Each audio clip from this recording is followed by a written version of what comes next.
충격적인 사실인데요. 이렇게 되면 또 여러 가지 상황들을 다시 상정을 해봐야 되는 것인데요. 변호사님 어떻게 보십니까?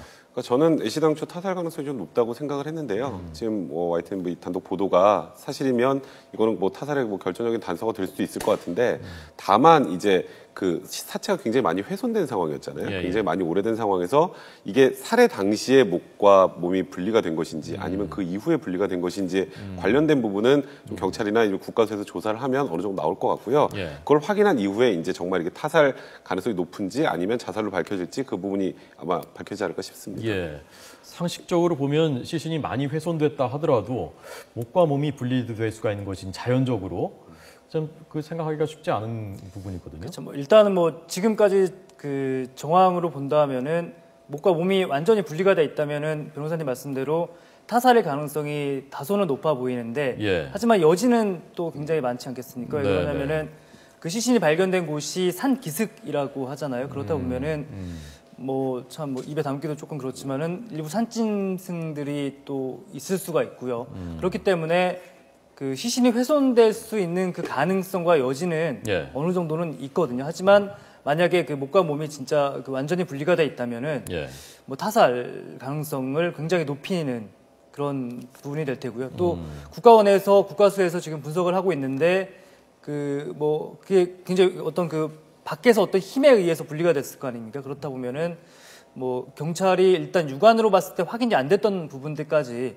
확인이 될 테니까 아마 어떤 결과가 나올 걸로 보입니다. 이렇게 목과 몸이 완전히 분리돼 있었다라는 이 지금 내용이 사실이라면 경찰에서 타살한 적이 전혀 없다라는 건 굉장히 앞뒤가 안 맞는 지금 발표인 것 같거든요. 그러니까 경찰이 왜 지금 타살한 적이 전혀 없다라고 발표를 했는지 이 부분을 모르고 있었던 것 같지는 않거든요.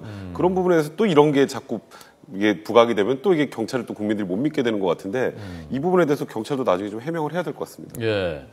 그게 만약에 어떤 산짐승이라든가 그런 것이라면 또 그냥 이렇게 누워 있었지 않습니까? 그렇죠. 그냥 반드시 약간 이렇게 고개가 이렇게 젖혀져 있었다고 하는데 그 부분하고는 또 배치되는 거거든요. 설명이 안 맞는 거거든요. 그렇죠. 그래서 일단 보도가 나갔는데 저도 한번 내려가서 한번 더 그 경찰 관계자 등을 통해서 변호사님 말씀대로 분명히 그 타살 혐의점은 외관상으로 봤을 때는 없다고 경찰이 밝혔거든요. 그런데 그 경찰이 밝힌 내용과 정면으로 배치되는 상황이 지금 나왔기 때문에 그 부분에 대해서는 한 번 더 확인을 할 필요가 있어는 보입니다. 아까 이만수 기자도 처음에 지적했었던 모두에서 브리핑했던 내용이 있지만 현금 가방이 없어졌다는 점 그리고 또 한 가지 주목해야 된다고 한 것이 아까 안경이 없었다는 거지 않습니까? 그 부분 좀 다시 설명해 주시죠. 그러니까 그 유병헌 씨의 시신과 함께 발견된 유류품 그러니까 있는 게 있고 없는 게 있잖아요. 그러니까 있는 것을 통해서 파악할 수 있는 게 있고 없는 것을 통해서 파악할 수 있는 게 있는데 유병헌 씨 같은 경우에는 화면을 통해서 저희가 여러 차례 확인을 했지만 한 번도 그 안경을 벗고서 등장한 적이 없습니다. 그렇기 때문에 유병헌 씨의 정확한 시력은 알 길이 없지만 아무래도 굉장히 꼭 필요했던 물품으로 보이는 게 바로 안경이거든요. 그런데 유병헌 씨와 함께 발견된 유류품 목록에는 그 유병헌 씨의 안경이 빠져 있습니다. 두 가지 가능성이겠죠. 한 가지는 저희가 짚어드렸지만 어떤 타살의 가능성 때문에 그 과정에서 안경이 유실된 거 아닌가라는 추정이 하나 가능할 테고요. 또 다른 하나는 5월 25일 날 굉장히 24일에서 5일 사이에 유병헌 씨가 굉장히 급박하게 달아난 정황이 지금 많이 나오고 있지 않습니까? 그렇다 보니까 더군다나 일반 도로는 검문 검색 때문에 사용을 못했고 또 차량도 이용하지 않은 것으로 추정이 된다고 해요.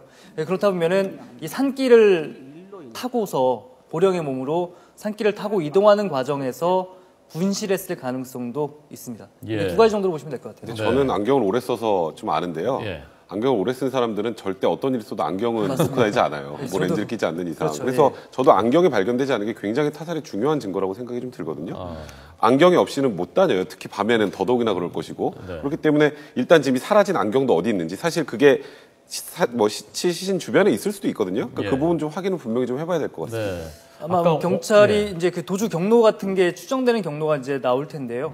그렇다 보면은 변호사님 말씀대로 경찰이 이미 유병헌 씨가 숨진 채 발견이 됐다고는 하지만 과정이라든지 이런 부분이 전혀 밝혀지지 않았기 때문에 그런 어떤 그 일대에 대해서 다시 한번 정밀하게 수색을 해서 안경뿐만이 아니라 다른 물품들이 또 발견이 될 수가 있고요.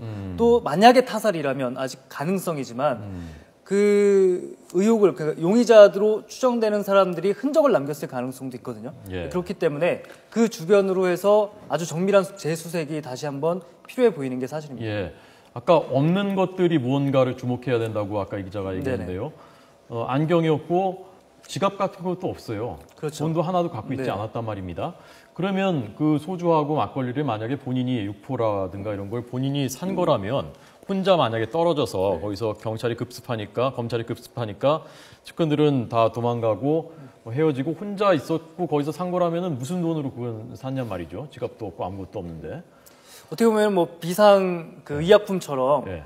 딱 그 포장을 해서 그것만 들고 나갈 수 있게 준비를 했을 가능성이 있죠. 소주하고 막걸리를. 납득이 안 가죠. 그리고 예. 또 이제 납득이 안 되는 부분은 예. 소주 같은 경우에는 아까 설명해 드렸지만 2003년도에 단종된 제품이잖아요. 그렇다면 소주의 유효 기간이 아무리 길어도 10년은 넘지 않을 겁니다. 그렇기 때문에 사실상 못 먹는 소주라는 건데 그러면 또 궁금한 게 과연 그 소주병 안에 소주가 있었는지 아니면 뭐 진짜 뭐냐 급하게 음료용으로 물을 담아둔 건지 아니면은 독극물이 있었던 건지 그 부분에 대해서도 조금 더 확인이 필요해 보입니다. 예. 그리고 또 이게 숲속의 추억이라는 그 별장이 마지막 은신처였을 것이라고 지금 다 생각을 하고 있잖아요. 예. 근데 거기 말고 그 주변에 다른 은신처가 있었을 가능성도 있어요. 거기에서 안경이나 이런 뭐 현금이든 다발이나가 발견될 수도 있거든요. 그러니까 이게 우리가 계속 송치질 휴게소가 마지막 자리였고 거기서 도망가다가 결국 죽었다라고 판단을 하고 있는데 이 주변에 다른 은신처가 있을 가능성도 배제할 수 없기 때문에 아까 말씀하셨던 것처럼 이 사망한 시신 주변도 수색을 해야겠지만 주변에 이런 부분도 다른 제3의 은신처가 있을 가능성도 분명히 배제할 수 없거든요. 예. 그런 부분도 확인이 반드시 필요한 것 같습니다. 그러니까 네. 경찰이 왜 이렇게 늦게 그 시신을 발견한 거냐라고